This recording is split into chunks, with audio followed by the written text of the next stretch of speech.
Hey everyone, Liam here. Welcome to this week's YouTube video. This week we're going to be going over how I painted this really simple Necron schemes that you can see on screen using metallic paints.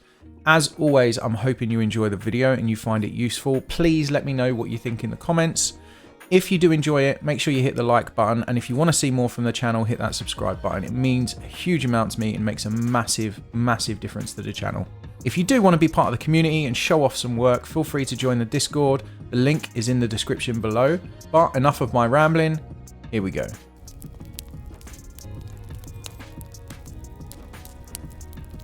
So for anyone who knows me, knows that I am not a big fan of metallic paints. I just don't like using them. I don't like the way they behave. But when it comes to army painting and wanting to finish things quicker at a much stronger level, metallic paints can't be beaten in my opinion, and I'll do a video on that in the future.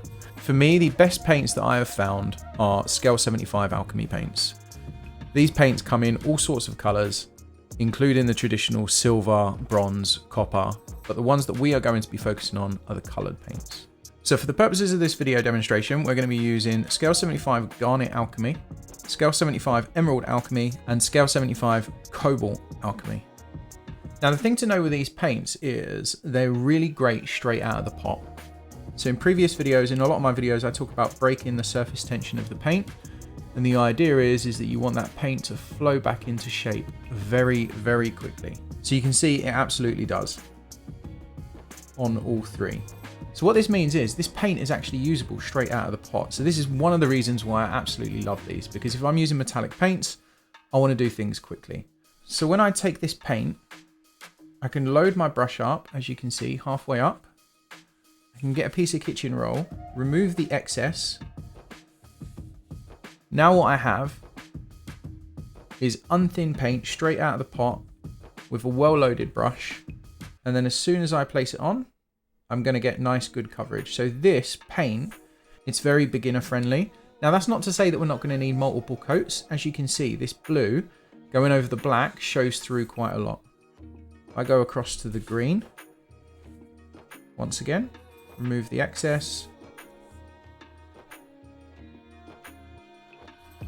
Same with the red. Remove the excess.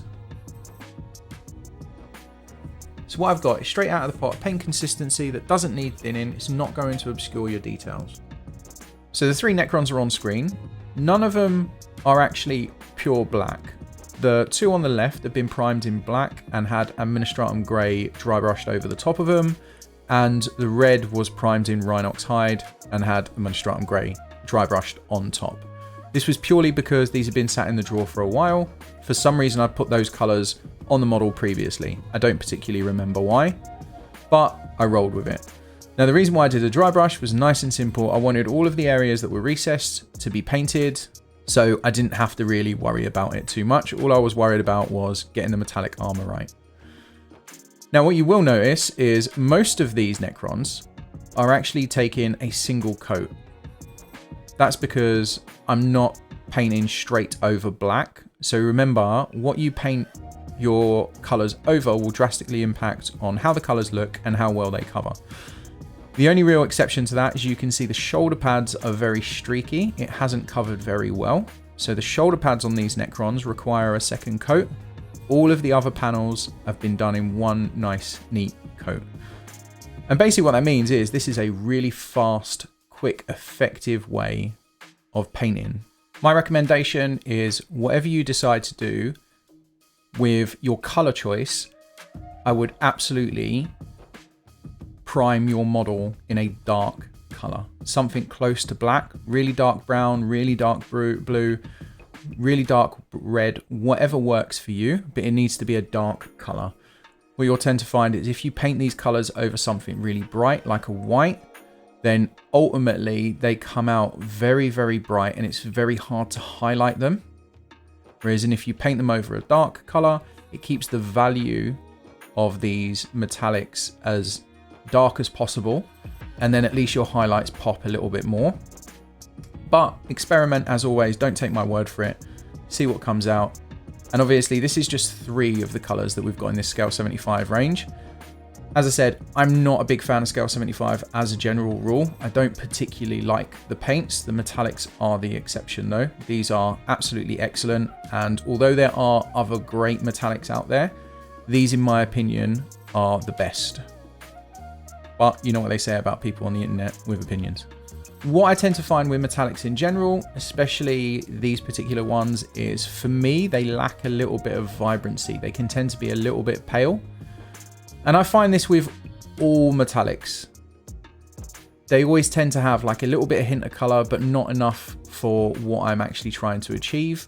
And also, if we've just put a base color down, then we want to add some kind of depth to these paints. We want to have some kind of visual interest to it. We want to have nice shadows and nice highlights.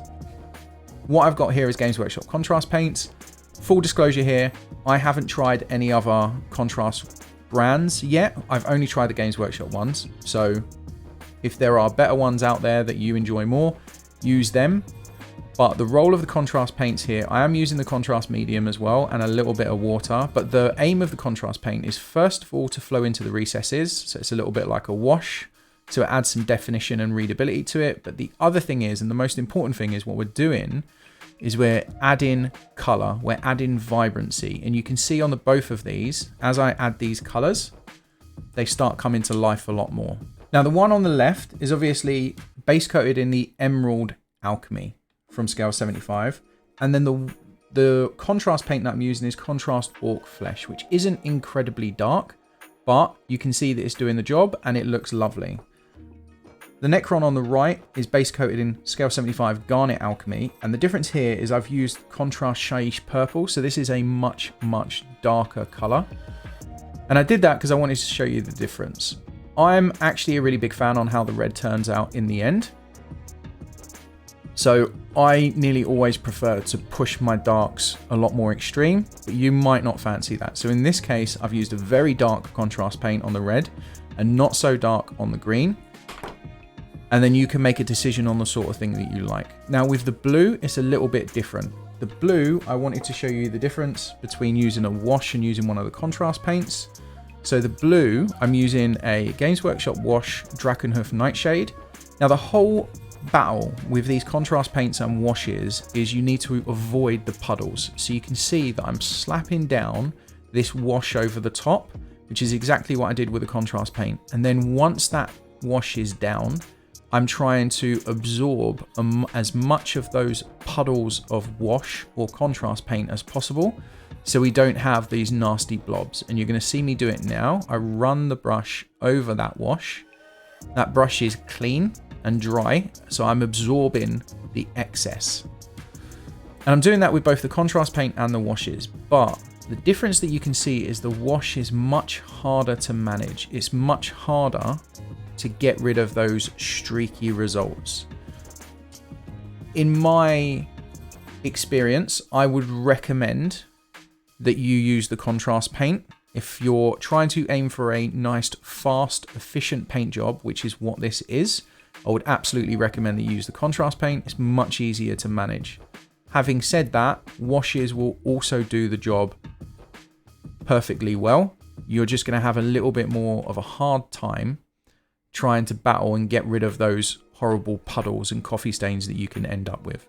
And just so you know, the blue is base coated in the scale 75 Cobalt Alchemy, like I said in the beginning, and the wash that I'm using here is Drakenhoof Nightshade. Again, I would recommend you use a contrast paint. It's much easier to manage if you want a nice, efficient, speedy paint job. Next up, I'm going to show you 3 different ways of highlighting. This is my preferred method. The highlights on all 3 of these are going to be using scale 75 heavy metal. It's just a nice bright silver. And in this case, what I'm doing on the green, I'm edge highlighting. So this is really obvious, really simple. Everyone knows it. We see it so often from Games Workshop. And it is an incredibly important skill in painting to have, because no matter what, there are always going to be sections of a model when you're looking at display pieces that you want to edge highlight. A nice, crisp, neat line can be incredibly powerful. And in my opinion, I prefer the look of a nice, neat edge highlight on something like a Necron. I think it's really striking and it gives really strong, nice readability. But that is just an opinion. And if you don't agree, that's fine. One thing to note with this is it is very time consuming.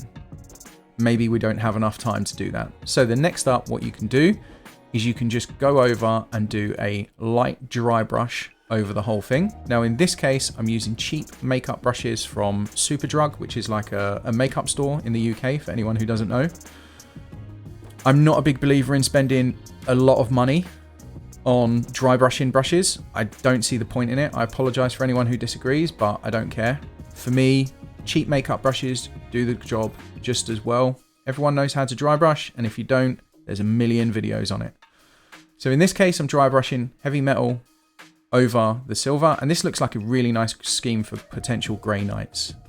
The next one is I'm gonna get a bit of blister package, put some paint on it, absorb off the majority of it, much like you would with a dry brush. And all we're gonna do is we're gonna sponge on some marks onto the model. And you can see me testing the little marks on my glove. Now, basically, the bigger the marks, the more paint you have on the sponge.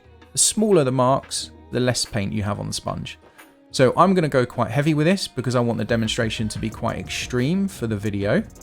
And the idea with this is, and this fits in with Games Workshop's current idea with Necrons, because if you look at all the new Necron models, a lot of them have got dints and scratches and chunks taken out of the metal. But something like this, just like the dry brush, is incredibly quick. So this is the benefit of it. It doesn't look bad. It looks perfectly good, and it looks great on the battlefield, on an actual tabletop. It's incredibly quick, but it's not particularly neat. And as I said, the less paint that you have on the sponge, the smaller the marks are going to be. And all I'm doing is I'm going round and I'm roughly catching all of the edges. This is 3 really simple ways of highlighting the Necrons. Take your pick which one. See what you like the look of. There's no wrong or right. It's just what you like.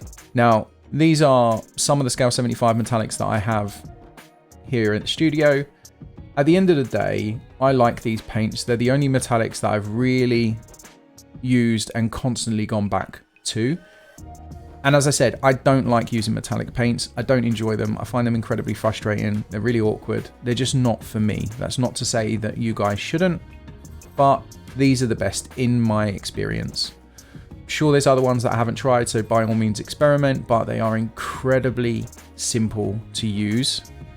And that makes them really handy for army painting, in my opinion. It's also worth noting I'm not sponsored or affiliated in any way with Scale 75, so this recommendation is entirely based off the fact that I do like them. And that's it. Thanks everyone for watching. It means a huge amount to me. Don't forget to hit the like button if you found it useful. If you want to see more from the channel, make sure you hit the subscribe button. I can't tell you how much it means to me, the growth that we've been having on the channel over the last few weeks.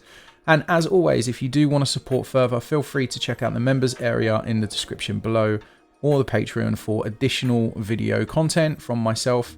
And as I said previously, if you want to join the community, make sure you check out the Discord. It's completely free and we'd love to see your work.